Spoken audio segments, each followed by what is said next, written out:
Que Jesus nos abençoe. É com muita satisfação que nós estamos aqui para esse bate-papo com as pessoas que acompanham a Fraternidade Espírita Irmã Sheila. O nosso bate-papo de hoje vem do livro Jesus e Vida, de Valdo Franco, por Joana de Ângeles. E a temática trata-se de relacionamentos. Quando eu li o tema da conversa de hoje, ele me remeteu direto ao Livro dos Espíritos, o livro 3º das Leis Morais, lá na Lei de Sociedade, onde, na questão 766, Kardec pergunta aos espíritos: a vida social está na natureza? E os espíritos lhe responderam: certamente, Deus fez o homem para viver em sociedade. Deus não deu inutilmente ao homem a palavra e todas as outras faculdades necessárias à vida de relação. Kardec foi mais além e tornou a perguntar na 768: o homem, procurando a sociedade, não faz senão obedecer a um sentimento pessoal ou a esse sentimento um objetivo providencial mais geral? E os espíritos responderam: o homem deve progredir. Sozinho ele não pode, porque não tem todas as faculdades. É-lhe preciso o contato dos outros homens. No isolamento, ele se embrutece e se debilita. Nenhum homem tem as faculdades completas. Pela união social, eles se completam uns pelos outros, para assegurar seu bem-estar e progredir. Por isso, tendo necessidade um dos outros, são feitos para viver em sociedade e não isolados. Meus irmãos, vamos pensar no nosso dia a dia.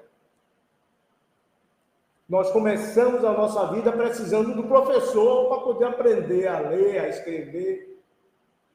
Nós precisamos, eu mesmo, não tenho nada de mecânica. Eu preciso de um mecânico para dar uma olhada no meu carro de vez em quando. E precisamos do pedreiro, do carpinteiro, do médico, do dentista, e por aí nós vamos observando as profissões, e elas vão dizendo o grau de relação entre nós e os profissionais que nelas labutam. Na questão 767, Kardec indaga aos espíritos: o isolamento absoluto é contrário à lei natural? Os espíritos responderam: o isolamento, sim, visto que os homens procuram a sociedade por instinto e que devem concorrer para o progresso, ajudando-se mutuamente. O primeiro relacionamento do ser humano, que o ser humano tem, é no seio de uma família. A família, que é a célula da sociedade. Designa-se por família o conjunto de pessoas que possuem grau de parentesco ou laços afetivos e vivem na mesma casa, formando um lar. Uma família tradicional é normalmente formada por um pai, uma mãe, um filho ou filhos. E compõe essa família, que é uma família nuclear, uma família elementar. Joana de Ângeles, no livro SOS Família, nos dá a seguinte definição de família: a família é a abençoada escola de educação moral e espiritual, oficina santificante onde se lapidam caracteres, laboratório superior em que se caldeiam sentimentos, estruturam-se aspirações, refinam-se ideias, transformam-se mazelas antigas em possibilidades preciosas para a elaboração dos mistérios edificantes. A mais importante das virtudes da família é a sua função educadora e regenerativa. A família tem papel fundamental como educadora e formadora da capacidade de simbolização e de atribuir significado às vivências pessoais dos indivíduos que nela se desenvolvem. Ela é regenerativa, pois nela que ocorre a revivificação, refortalecimento, a recuperação moral ou espiritual.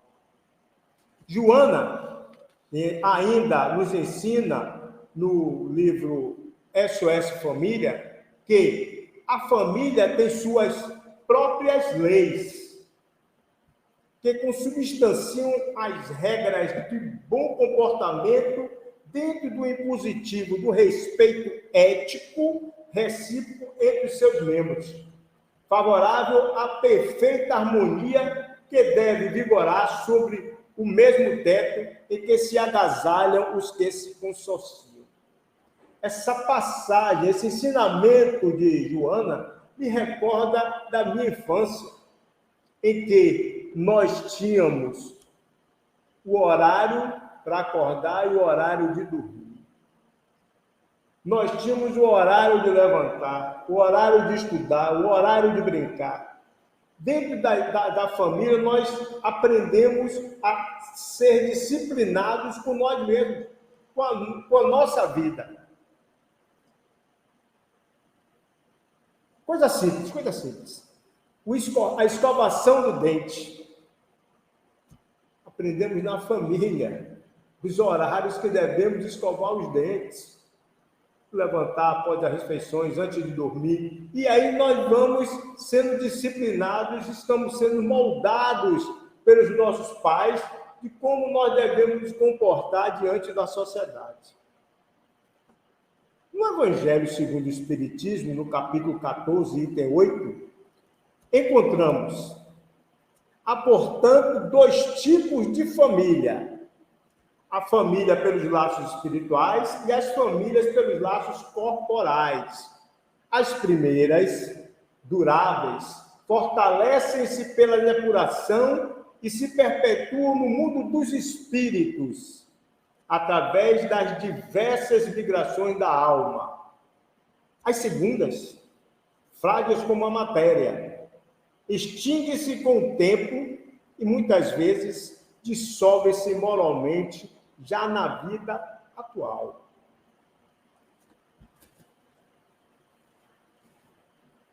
Meus irmãos, o primeiro relacionamento forte que tomamos conhecimento é o relacionamento pai, mãe e filho ainda no ventre da mãe. Essa é uma relação de amor, é uma relação de carinho, é uma relação de respeito, é o desenvolvimento de uma semente de amor divino, né? É a fase em que se desenvolve a ternura, os cuidados da maternidade e da paternidade. Como é gostoso, como é bom a gente abraçar a esposa, botar o ouvido na barriga dela e tentar ouvir aquela criança que está ali dentro. Os seus batimentos, o seu movimento, o seu esticar de braços e de pernas. É uma emoção incomensurável. Esse é o nosso primeiro contato, e um contato importante, porque aquele ser está sentindo, e aqueles que estão ali estão dispostos a lhe amar, a entregar-se a eles. Todo relacionamento exige reciprocidade para ser exitoso, a fim de ensejar bem-estar, intercâmbio de vibrações harmônicas, alegria de viver. Os espíritos que encarnam na mesma família sobretudo como parentes bem próximos, muito frequentemente são espíritos simpáticos, unidos por relações anteriores que se traduzem em sua afeição durante a vida terrestre. Mas também pode acontecer que esses espíritos sejam completamente estranhos uns aos outros. Você vai para essa família para você sentir o que é uma família. São os primeiros contatos que você vai ter com família. Então, você vai para lá. Ou alguém, né, de uma antipatia, um espírito antipático àquele casal, ou a um ou ao outro. Igualmente de vidas anteriores, que também se traduzem em seu antagonismo na Terra, servindo-lhes de provação. Os verdadeiros laços de família não são, pois, os de consanguinidade, mas os de simpatia e comunhão de pensamentos, que unem os espíritos antes, durante e depois da encarnação.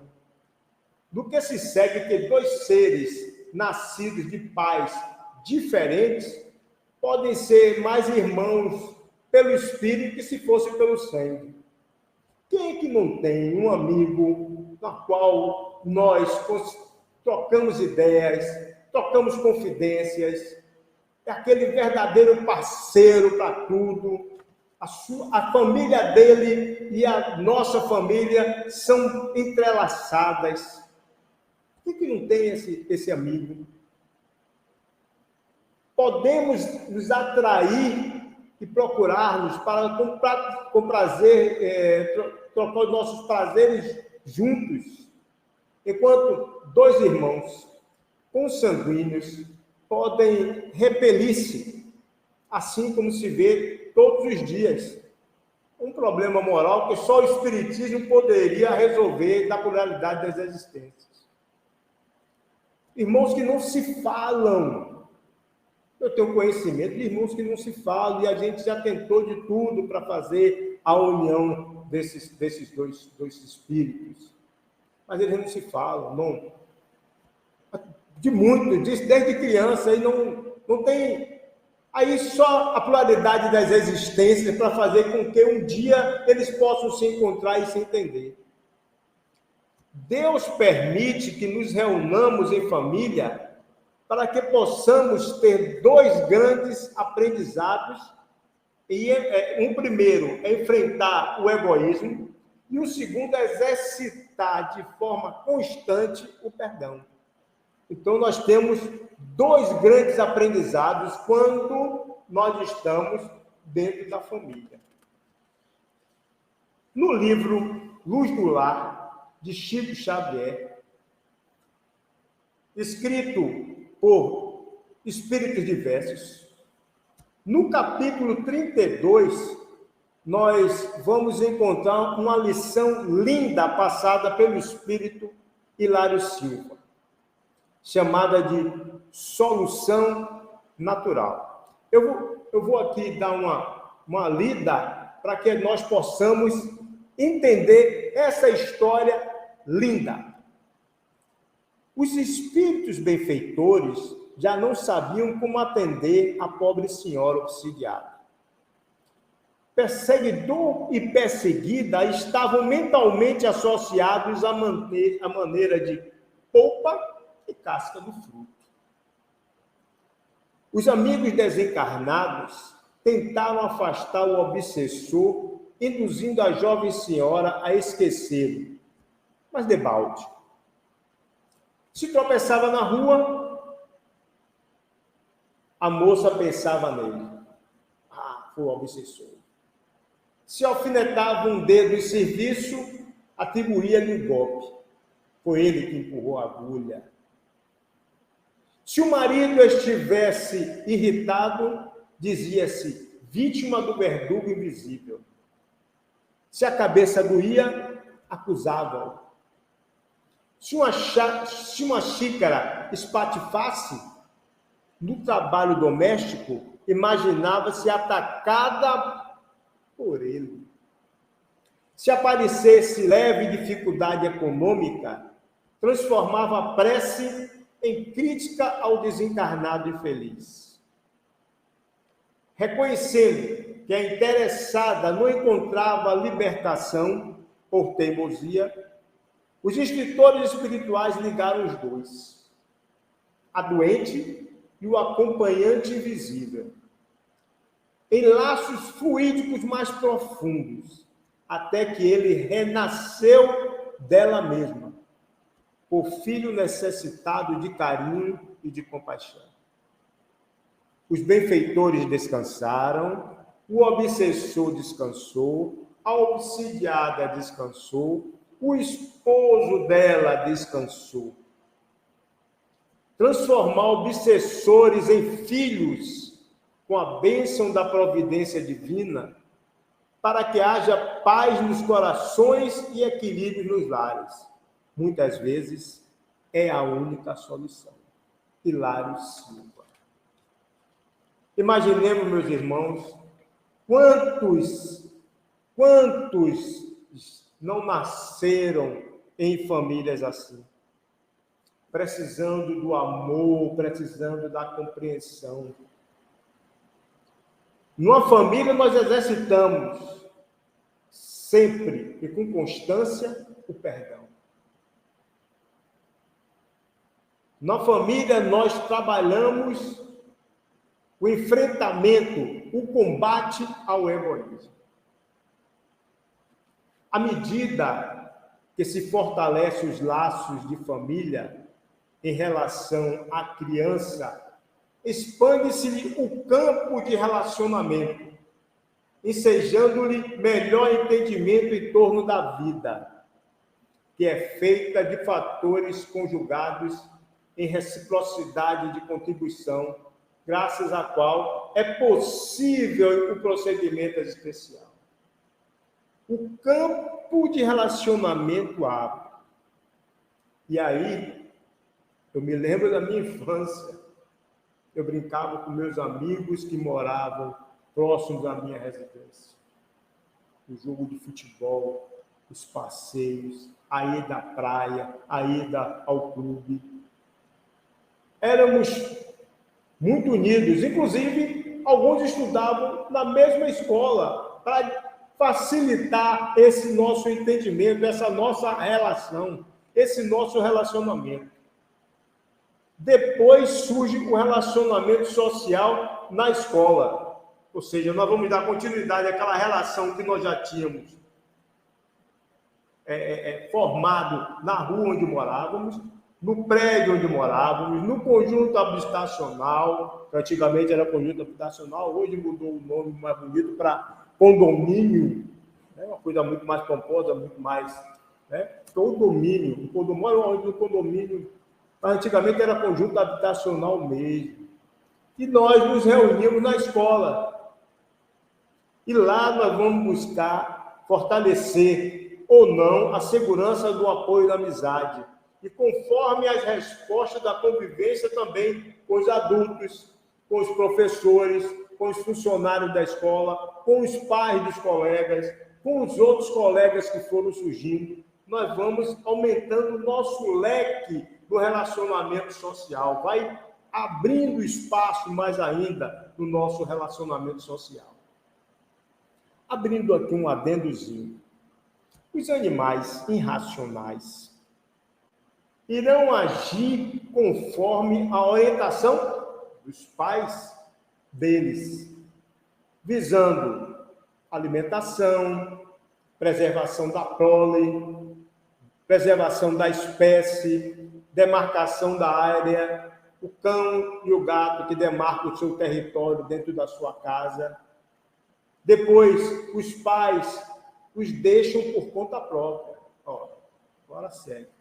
Isso vamos observar mais numa família de mamíferos. Por conta do instinto de preservação de cada espécie, o fenômeno acontece por automatismo. E aí nós paramos para analisar. Alguns animais nasceu já já ganham o destino e já são liberados pelos seus pais. No caso da cobra. Não tem um afeto da amamentação. Outros vão viver em agrupamento, formigas e abelhas. Outros vão estar juntos até uma certa idade, quando seus pais dizem, agora é com você. Uma coisa interessante. A leoa, cansada, aquela leoa mais velha, ou que esteja doente, ela toma conta dos filhos, dos filhotinhos da leoa que vai sair para caçar com o leão. Então as leoas saem e seus filhotes ficam sob os cuidados dessa leoa que é tida como doente, cansada, velha e que não aguenta mais aquele repuxo do ataque à sua presa. E por falar nisso, os animais eles atacam por 4 ou 5 motivos. E quais são eles? Em defesa própria. Ele está acuado, ele vai atacar. Em busca de alimento. Para o acasalamento. Um briga um com o outro, o mais forte vai fazer o acasalamento. Ou para assumir o comando do grupo. Também. Eu não estou aqui falando dos cães de guarda. Cães de guarda é uma outra história, né? Mas foi treinado para fazer esse tipo de ataque. Porém, nós, seres humanos, nós que pensamos, aí nós vamos dizer, nós somos animais racionais. Tudo bem. Nós que pensamos que somos racionais, nem sempre agimos conforme o que aprendemos. Nossos pais dizem assim, busca o diálogo, a comunicação, nada de violência, e aí muitas vezes nós fazemos tudo o contrário. De forma desorientada, vivenciamos condutas agressivas e infelizes, destruindo os relacionamentos indispensáveis à existência feliz. No Livro dos Espíritos, ainda lá na Lei de Sociedade, na questão 775, Kardec pergunta aos espíritos, qual seria para a sociedade o resultado do relaxamento dos laços de família? Os espíritos responderam simples, rápido e conciso. Uma recrudescência do egoísmo. Quando nós vamos ao Evangelho,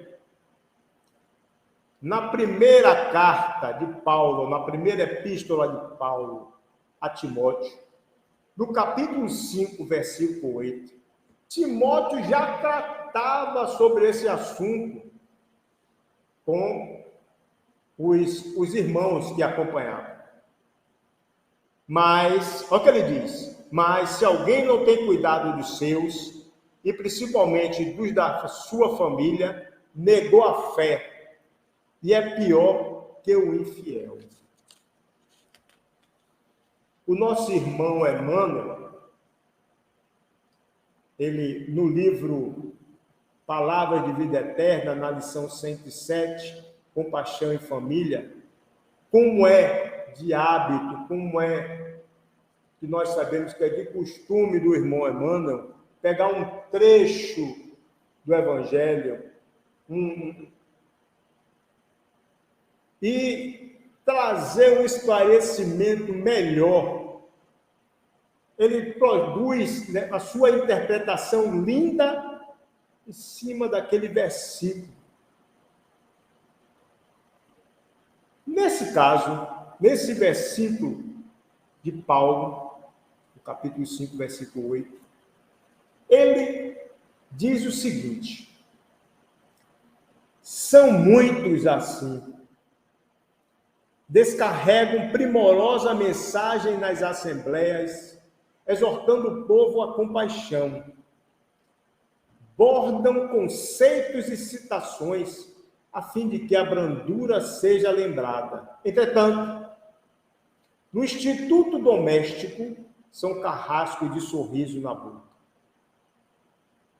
traçam páginas de súbito valor em honra da virtude, comovendo multidões, mas não gravam a mínima gentileza nos corações que os cercam entre as paredes familiares.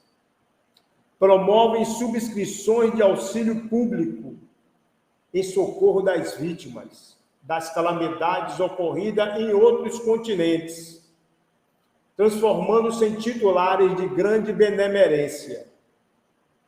Contudo, negam simples olhar de carinho ao servidor que lhes põe à mesa.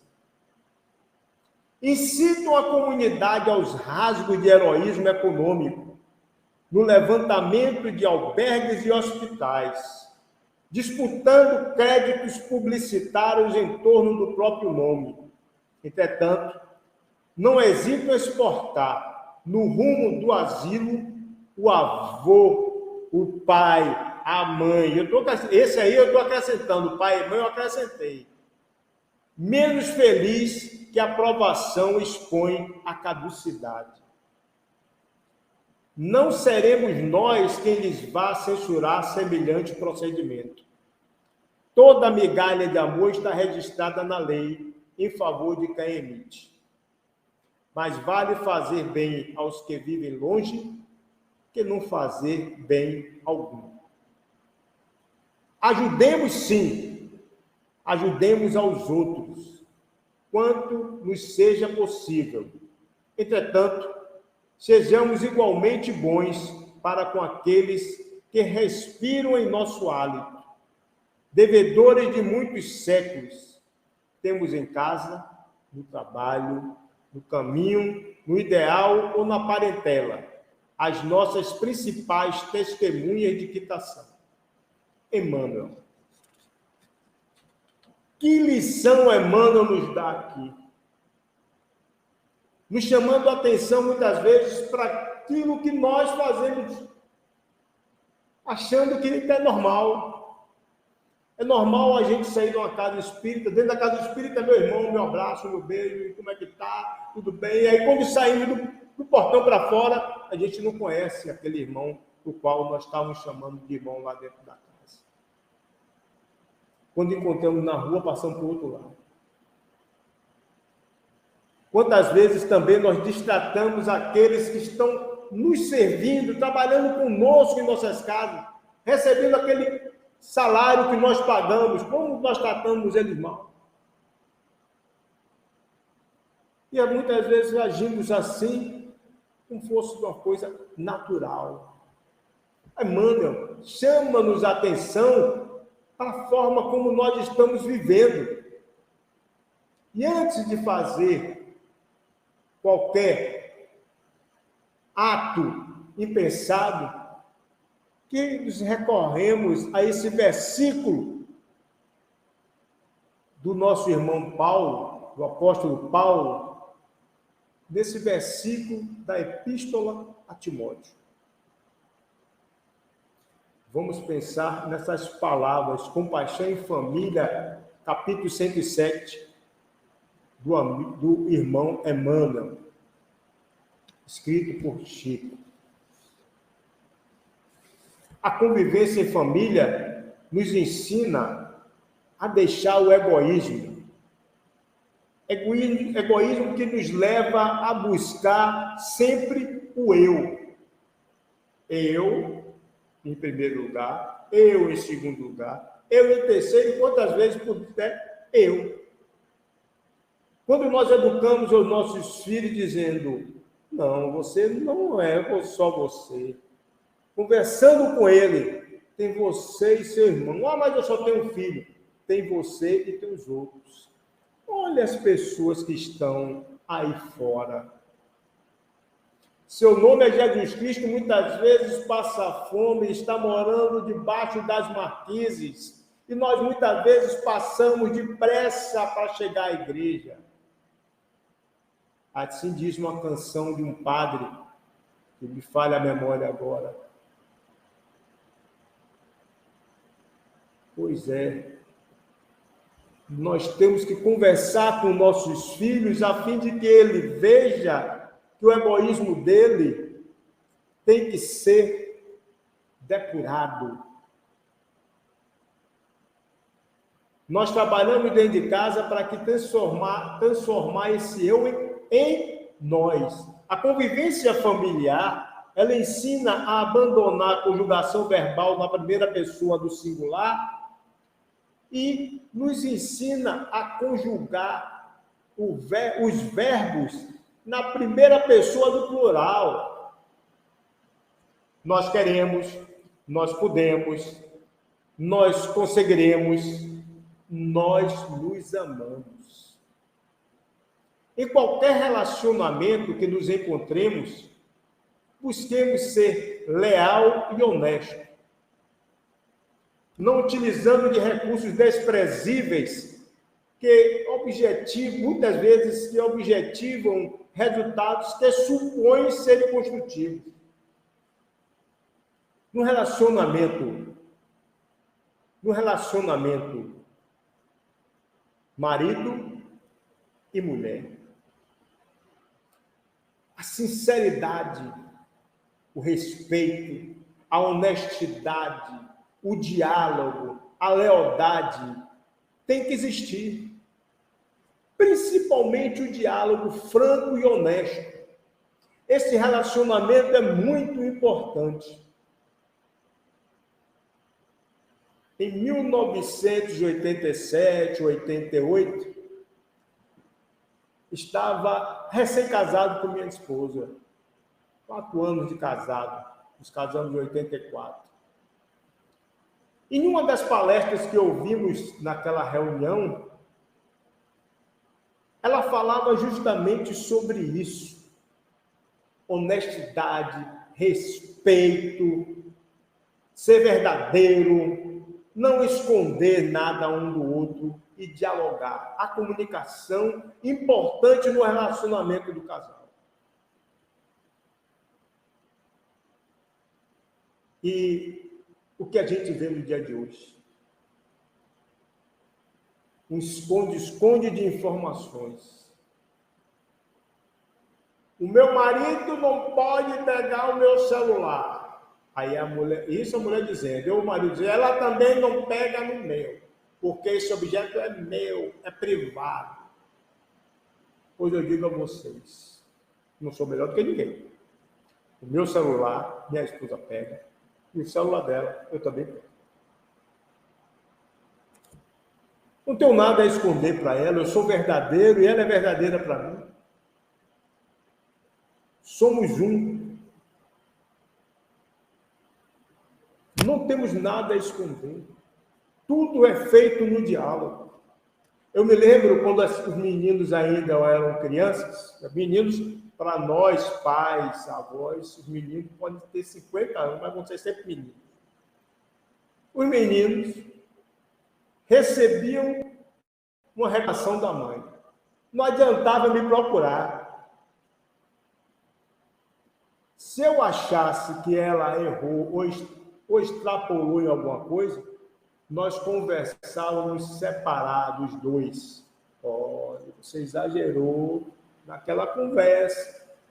Ou seja, vamos ser verdadeiros em prol dos nossos filhos. Vamos dialogar em prol dos nossos filhos. É esse relacionamento verdadeiro que o Evangelho nos chama para que nós possamos conversar, para que nós possamos dialogar.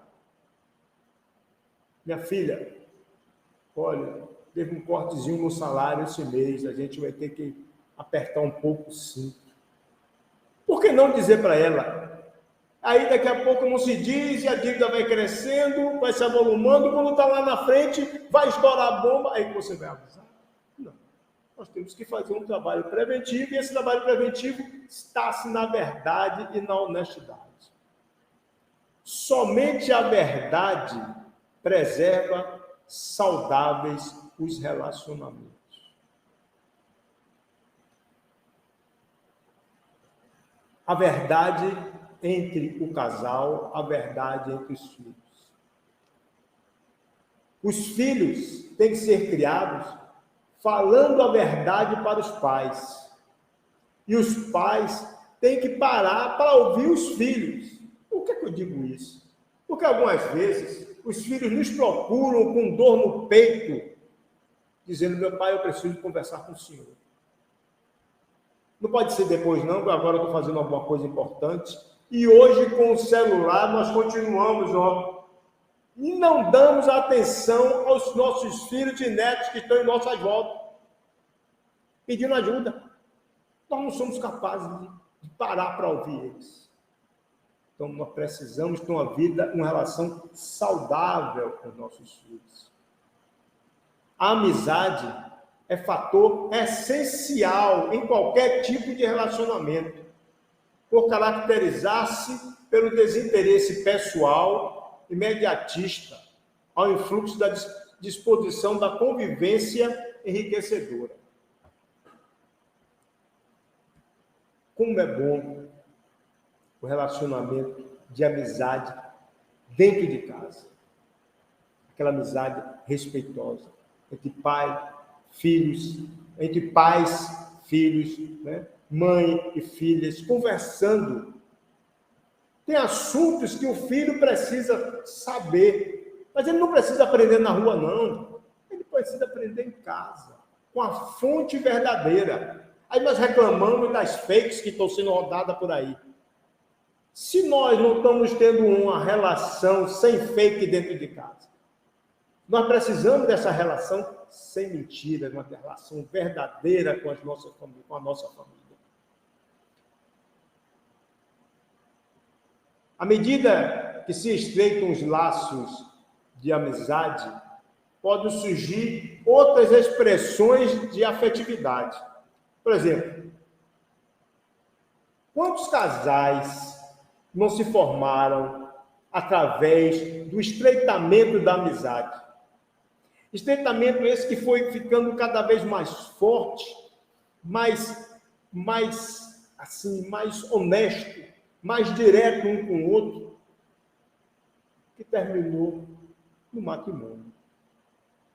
Quantas sociedades foram fortalecidas na relação de dois amigos que começaram na faculdade e que depois extrapolaram da faculdade e pensaram em abrir seu escritório, seu consultório, sua empresa.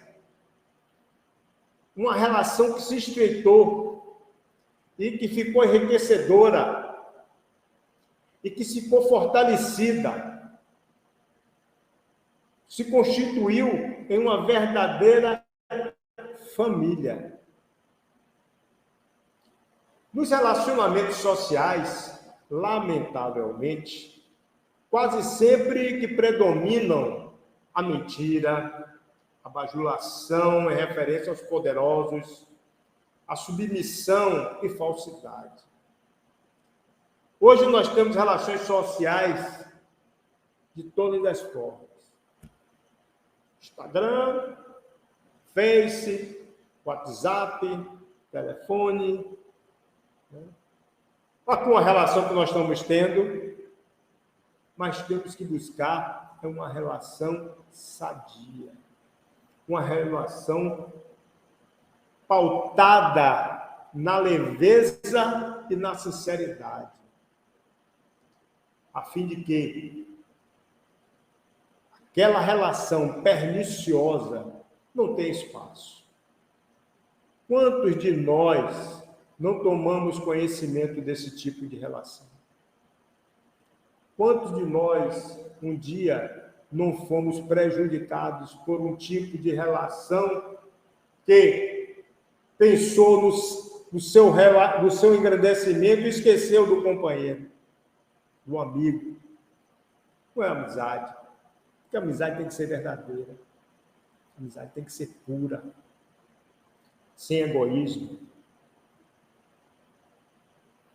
Os relacionamentos sociais, eles, com essa conduta mórbida, expande-se na direção de relacionamentos também comerciais, políticos, artísticos, culturais.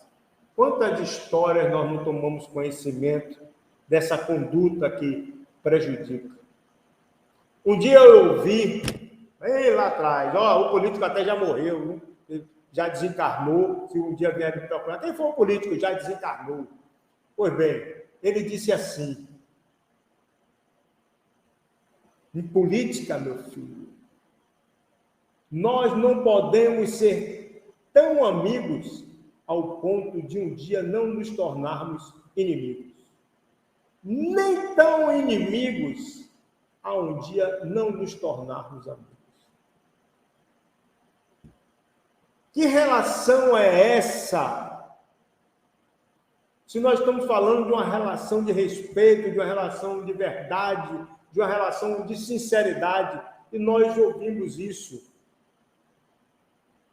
meus amigos, é de pasmar, é de nos deixar assim, tristes com o que nós ouvimos. Se a conduta é enfermiça, é uma conduta doente, naturalmente ela vai impor onde se encontre desequilíbrio ou uma desordem. Agora, se, no entanto, ela é portadora de recursos educativos, significando elevação de princípios, por certo, contribuirá para a preservação da convivência responsável e benéfica. O indivíduo é sempre o agente do sucesso ou do desastre da área do relacionamento. O culpado. Não pode falar não, porque tem 3 dedos apontando para cá. Um dedo aponta para cima, 3 apontam para cá. Somos nós. Nós somos os responsáveis por isso. A fraternidade, ela constitui o passo mais feliz no processo das relações entre as criaturas humanas, porquanto impulsiona a afeição como se fora biológica, portanto, destituída de paixões individualistas e trabalhando em favor do mesmo clã do grupo doméstico. Licença aqui, que a boca precisa se molhar.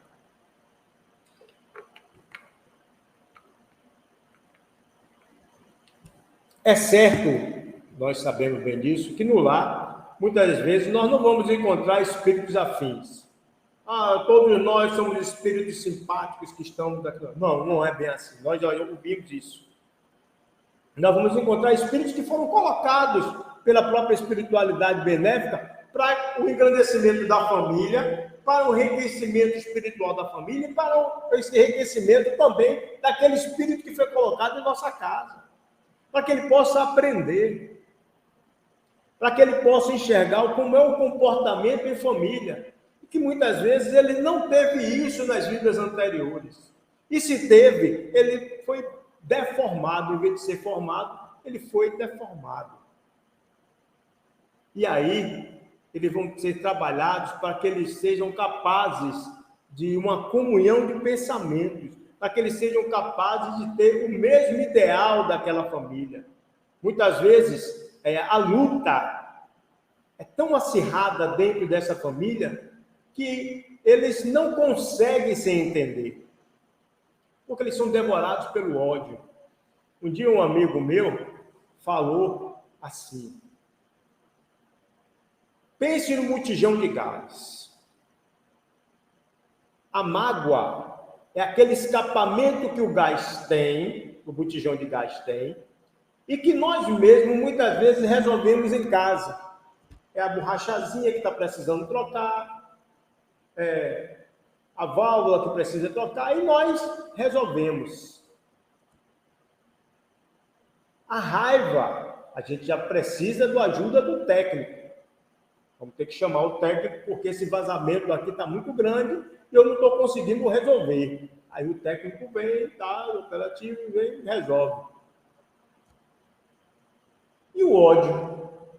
O ódio, eu tenho que levar o botijão para a loja, lá para a refinaria, porque esse botijão não vai resolver. Só um botijão novo. Ou seja, a mágoa, uma boa prece, uma boa oração, leituras boas, nós resolvemos esse processo obsessivo. Isso é a mágoa. A raiva, nós precisamos da ajuda dos técnicos. E aí, algumas vezes, nossos amigos dizem assim, leva lá para um centro espírita, precisa tomar um passe, fazer uma picha, lá vai ser processo, vai fazer uma assistência espiritual, um processo de desobsessão. Já precisa, ele vai precisar fazer leituras boas, evangelho no lar, e aí tem uma série de medidas que a serem adotadas.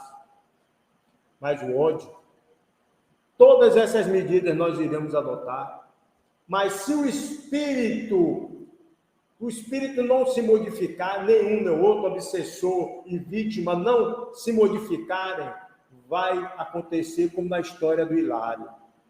Vai haver uma necessidade de uma encarnação como filho, para que esse amor em família possa reestruturar esses dois espíritos. O ódio é muito mais profundo. É certo isso porque nós assistimos isso no nosso dia a dia. É na família que se consolidam os sentimentos e se ampliam os tesouros da verdadeira afeição. É na família que se descobre o que está vindo na natureza daquele espírito e ele vai ter as suas correções devidas. Ele vai ter a sua formação devida, para que ele possa conviver em sociedade. Joana também trata, no capítulo que nós estamos estudando, do livro Jesus e Vida, Relacionamento, dos relacionamentos sexuais, que tem destaque nos grupos humanos, né? Como fundamentais para a vida. São frutos do instinto do que o mesmo, muitas vezes até mais do que dos sentimentos. Aparentemente, surgem impulsos de falso amor. Porque eu te amo, eu te desejo, eu te quero. Em paixão abrasadora, que arrasta comportamentos e precipitações e a uniões sem estrutura moral, econômica ou mesmo afetiva. E o que nós assistimos depois é que se descobre que essa paixão toda não era esse amor todo. E aí nós encontramos todos os dias casais, famílias que foram dissolvidas porque não consegue se entender. Considerando a necessidade de relacionamentos saudáveis, o Mestre Jesus propôs o amor entre as criaturas humanas, em todas e quaisquer circunstâncias, porquanto o amor é essencial para a construção da sociedade. Amarás o teu próximo como a ti mesmo.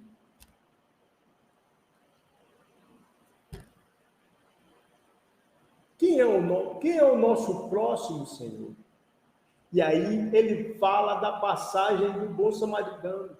Ele fala daquela passagem que o homem estava caído, passou o sacerdote, passou o fariseu, e eles não acolheram. Quem foi o samaritano? Quem foi o verdadeiro? Quem foi o que tem o amor ao próximo? Quantos na nossa vida não passa isso? Emmanuel nos chamou a atenção para o próximo que está debaixo do nosso teto, dentro de nossa casa, precisando de ajuda, e nós precisamos olhá-lo com carinho, com toda a dedicação, para que ele possa se aproximar, para que ele possa se sentir abrigado, se sentir acolhido por nós. Jesus, não satisfeito com amar o próximo, ele diz, amai vossos inimigos, fazei o bem aos que vos perseguem, aos que vos odeiam, e orai por aqueles que vos perseguem e caluniam. Como eu vou fazer isso, Jesus? Vocês acham que Jesus não sabia? Sabia. Sabia. Ele sabia que nosso coração não vai bater no mesmo ritmo de compasso quando nós encontramos uma pessoa querida, uma pessoa que nós temos como inimiga. Não vai bater no mesmo compasso. Vai haver uma desafinação na harmonia. Mas ele sabia que nós somos capazes de amar isso. Mas amar de que forma? Amar sem ter o pé atrás, sem colocar condicionamentos. É uma pessoa que lhe pede ajuda e você dá. Independente de quem seja. E chega alguém na sua casa lhe pedindo um pouco de água, um pouco de comida. E esse alguém é um desafeto seu. Você não deve bater a porta. Muito pelo contrário. Se ele te procurou, é porque ele precisa de sua ajuda. Dá-lhe a água e dá-lhe o que comer. Esses ensinamentos o mestre nos passou. E ele sabia que era difícil, de fato, para nós fazermos isso. Imaginemos nós, passistas, aplicando passe na nossa casa, e aí, de repente, nos deparamos de frente com aquele que está para receber o passe, aquele nosso irmão que um dia nos maltratou. Você vai pular a cadeira dele? Ou vai passar por ele para não dar o passe? Não, você tem que dar. Nós temos que dar o melhor que nós temos para ele. O melhor. Aquilo que nós gostaríamos de receber. Nós gostaríamos de receber o melhor. E é o melhor que nós vamos dar. Pois é. O Cristo nos ensinou que o amor entre as criaturas, em qualquer das circunstâncias, é essencial para a construção de uma sociedade. O amor é a expressão divina em favor de tudo quanto existe. Então, meus irmãos, vamos amar. Amar em todas as relações. Amar, inclusive, nas relações frias do WhatsApp, do Facebook e do Instagram. Amar nas relações que nós temos no nosso dia a dia, com aqueles que estão em nossa casa, embaixo do nosso teto. Amar com aqueles nossos irmãos que estão próximos a cada um de nós, nossos vizinhos, nossos colegas de trabalho, nossos irmãos de centro, nossos irmãos de casa de oração, nossos irmãos, nossos parentes que estão distantes, porque todos nós podemos viver uma vida sem receio quando praticamos o amor, quando nós praticamos a verdadeira amizade, a amizade pura e sincera. Que Jesus continue nos abençoando.